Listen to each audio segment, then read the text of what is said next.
Hello and welcome to today's LOL Esports Roundup. We're going to cover the games that took place in the LPL and LEC earlier today, and then preview the only two series that will take place tomorrow in the LPL.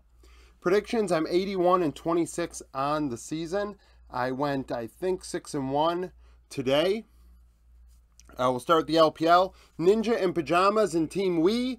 Team World Elite would win. They're 13th in the power rankings. That will be updated tonight. That upload will be a late night upload, trying to get it out before the LPL games tomorrow. With that in mind, make sure you hit the notification bell or be on the lookout. You may have to click on my channel to be able to watch that video at first because the algorithm probably won't like that I'm putting it out late at night. So if you miss it, check the Discord, check Twitter, or look at the YouTube channel. So we are 13th, Ninja in Pajamas 24th, Team We win 2-0, they're 4-0, Nip are 5-4, Hope won MVP, 14-1 was MVP, going 14-1-8, 41% of damage. Iwandi 1-1-21, so the bot lane went 15-2 and 29 combined. Photic in the loss, 1-6-4, 29% damage for Nip.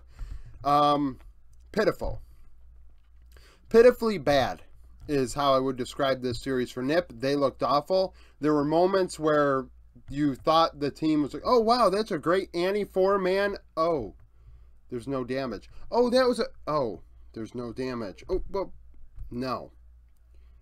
They were out team fought. They were out macroed. They were just smacked around. It was awful.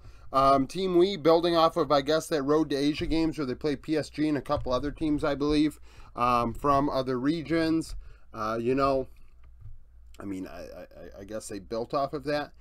Nip did play the day before. We have to understand that they've played a lot of games in the last week. I want to say 4 series in a week, which is a lot. So getting, mentally fatigued is a thing, I think, if you're playing that many series. Not a lot of time for preparation for your opponents. That is a factor.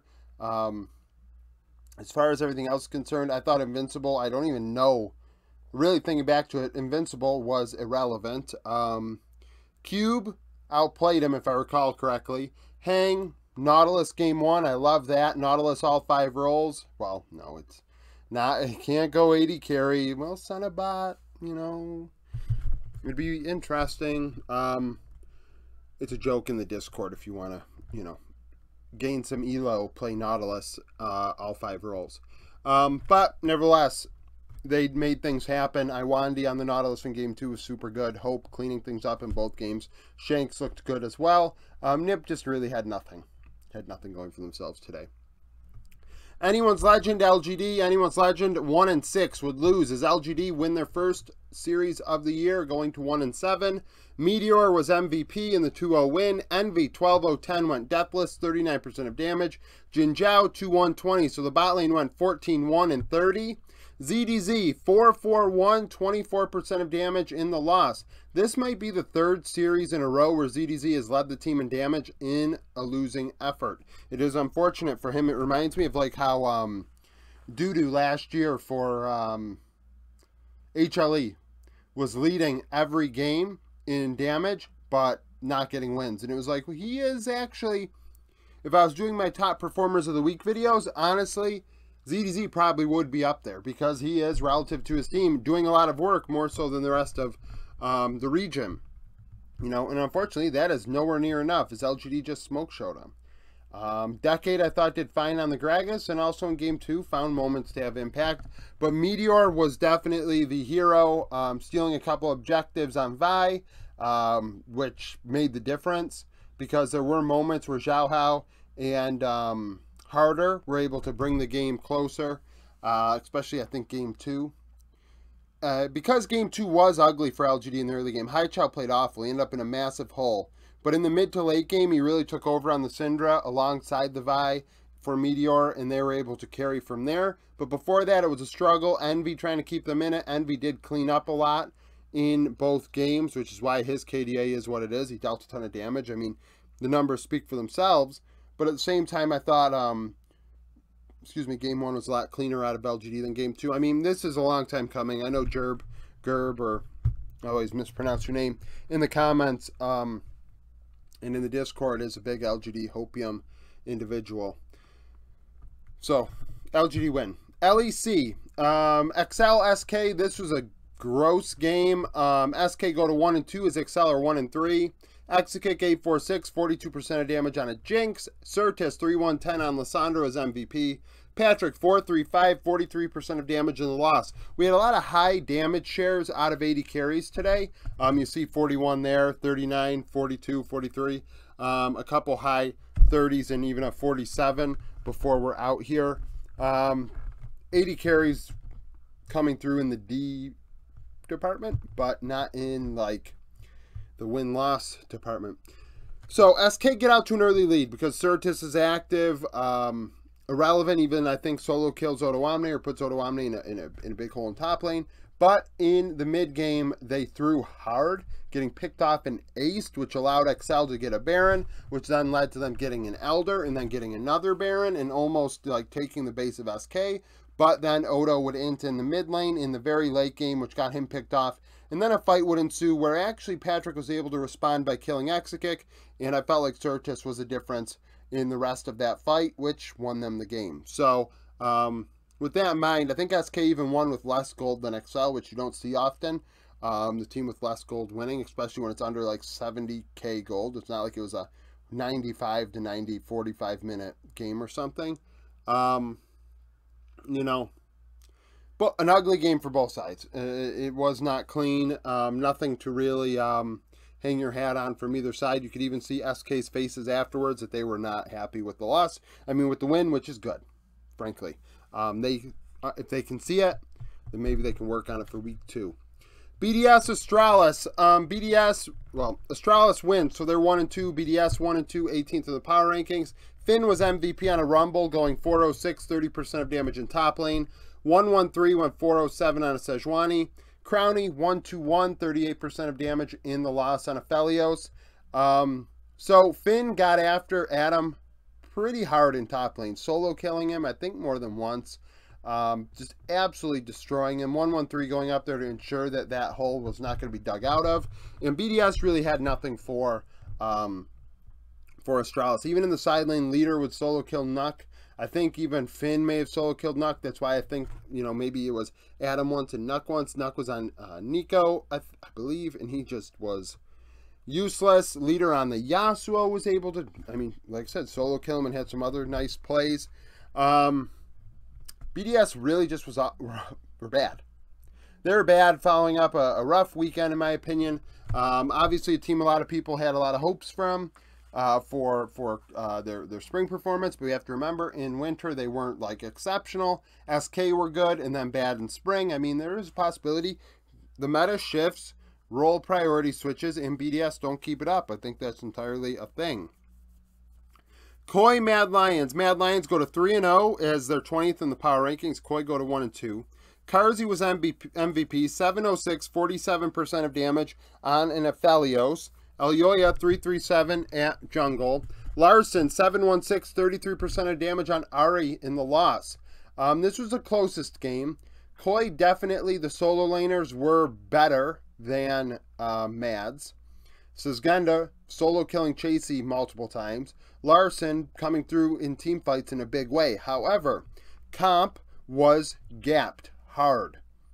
Early game down 30 CS before Mad even attempted dive down there to put themselves ahead even farther. They're up 50 CS by the end of laning phase. I mean, it was just the bot lane of Mad Lions got ahead big time.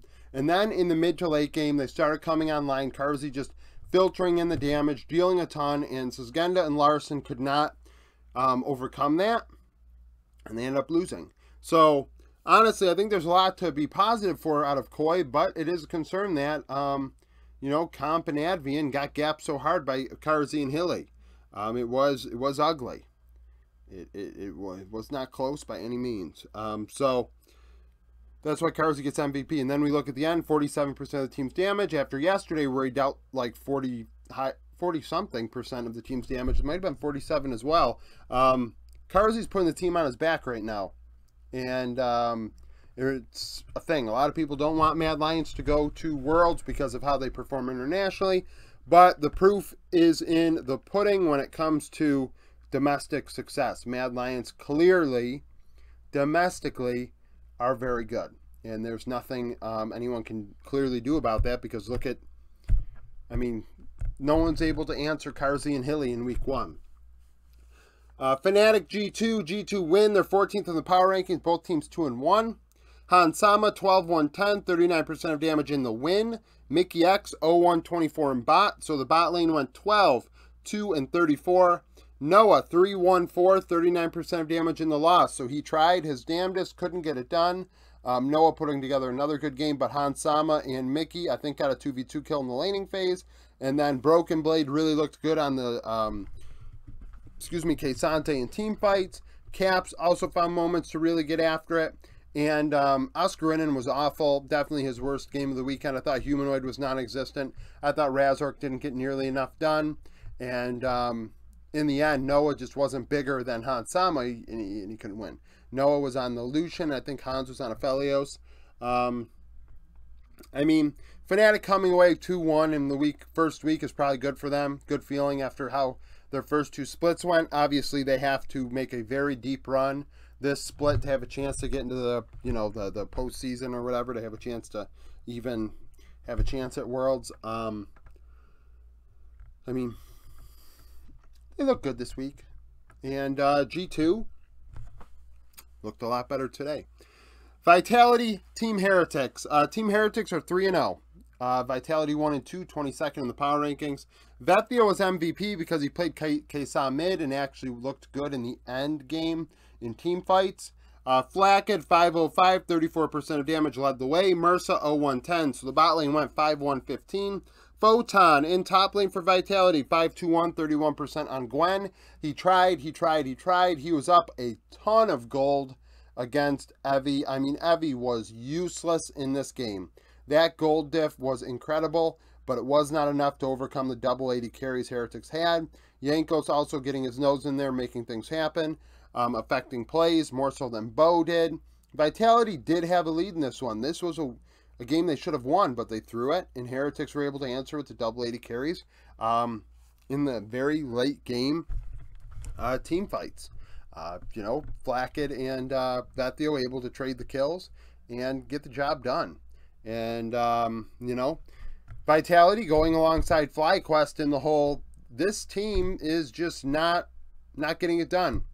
Very good players, a lot of hype, but just simply not getting it done. It is what it is. Sneak peek for tomorrow. LPL is the only series we'll see region play tomorrow. We have Ultra Prime and Rare Atom. Ultra Prime 3-3 coming off of a loss against Nip. Rare Atom 2-4 coming off a loss against Weibo. When they played in spring, Rare Atom would win 2-0. Roster differences. Top lane for Rare Atom now is Zhaozhu. At support, Rare Atom now have Feather. Yes, they have Feather. And Ultra Prime have Sword Art. So we're comparing jungle, mid, 80 carry. Leon, Strive, Assume went 38, 13, 73 in the win. 1,873 DPM for 71% of the team's damage. That makes sense. You got both carry rolls there. Ning, Forge, Doggo went 14, 25, 35 in the loss. 1,679 DPM. So only 200 DPM less. And in a 2-0, that's pretty close. 67% of the team's damage. So honestly, if it was about 1,800 or if Ultra Prime's damage was equal to Rare Atom's, I imagine the shares are similar. It was a close series in terms of how these excuse me, roles impacted the game in the damage department. Not necessarily the KDA, but the damage department. IG FPX, IG 1-5 coming off of a loss to OMG. FPX 1-5 coming off a loss against RNG. Last time they played, IG won 2-0. The only matchup that is the same is the top lane. That is between YSKM and Zhaolahu. YSKM is back in the lineup. Differences, IG now have Bashang and Cryan in jungle mid. They have Zhao Yuji in bot lane. He is playing over on tomorrow. And then Chow Chow is playing for FPX at support. Lele had been playing with them in spring when the last time these two teams played. So top lane's the only thing that remains the same. YSKM went 9-2 and 19 in the win, 21% of damage. Xiaolahu 4-11-4, 22% in the loss. We'll see how YSKM performs after getting his first benching for Wen. And he had, I guess, been benched for Nenny as well. We'll see how he responds, especially alongside a new jungler. I don't think he played with Bashang once Bashang came up. I think Wen was the only one who did. So with that in mind, maybe there is something there. Because they need to figure something out, right? IG are on dire straits. A lot of young players to look at, though, for improvement. I did think Zhao Yuji actually looked very good last year in his, last split in his limited opportunities. So, or it could have even been last year. It's hard to really remember which one it was. But I liked what I saw at that time. So we'll see if he can outplay what An was doing for the team recently. So that's it for the roundup. Thank you for watching. If you liked the video, like it. Subscribe to the channel for daily League of Legends content. Follow me on Twitter. Join the Discord. Become a YouTube supporter. And I hope to see you again tomorrow.